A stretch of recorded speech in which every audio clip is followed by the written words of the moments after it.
Amrita international institute of hotel management இந்தியாவிலேயே முதல் முறையா சர்வதேச பல்கலைக்கழக சான்றிதழோட வெளிநாட்டுல பயிற்சி மற்றும் வேலை வாய்ப்பு பிஎஸ்சி மற்றும் டிப்ளமோ கோர்சஸ்க்கான அட்மிஷன் ஆரம்பிச்சாச்சு. Amrita international institute of hotel management, hopes bus stop, Peelamedu, Coimbatore. For more details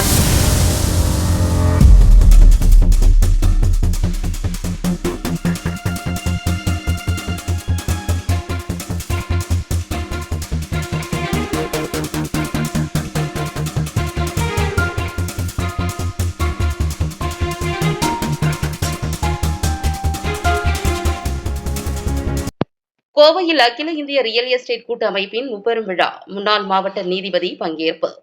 அகில இந்திய ரியல் எஸ்டேட் கூட்டமைப்பின் முப்பெரும் விழா ஜென்னி ரெசிடென்சி ஹோட்டலில் நேற்று நடைபெற்றது. விழாவில் கோவையில் முழுமை திட்டம் உள்ளிட்ட பல்வேறு முன்னோடி திட்டங்களை நடைமுறைப்படுத்திய தமிழ்நாடு வீட்டு வசதி துறைக்கு பாராட்டு விழா, சிறந்த ரியல் எஸ்டேட் தொழில் முனைவோருக்கு விருது வழங்கும் விழா மற்றும் கூட்டமைப்பு புதிய உறுப்பினர்களுக்கு அடையாள அட்டை வழங்குதல் உள்ளிட்ட கோரிக்கை மாநாடு நடைபெற்றது. விழாவில் முன்னாள் மாவட்ட அமர்வு நீதிபதி முகமது ஜியாவுதீன் சிறப்பு அழைப்பாளராக கலந்து கொண்டார். அப்போது அவர் பேசுகையில், ரியல் எஸ்டேட் தொழில் தற்போது நல்ல நிலையில் உள்ளது. ஜாதி மத பேதம் இன்றி எல்லோரும் ஒரே இடத்தில் வாழும் சூழ்நிலையை ஏற்படுத்தியிருப்பது ரியல் எஸ்டேட் ஆகும். இங்குள்ள கூட்டமைப்பு உறுப்பினர்கள் லயன்ஸ் கிளப்புகளில் இருந்து கொண்டு பிறருக்கு உதவி வருகின்றனர். அது பாராட்டுதலுக்கு உரியது.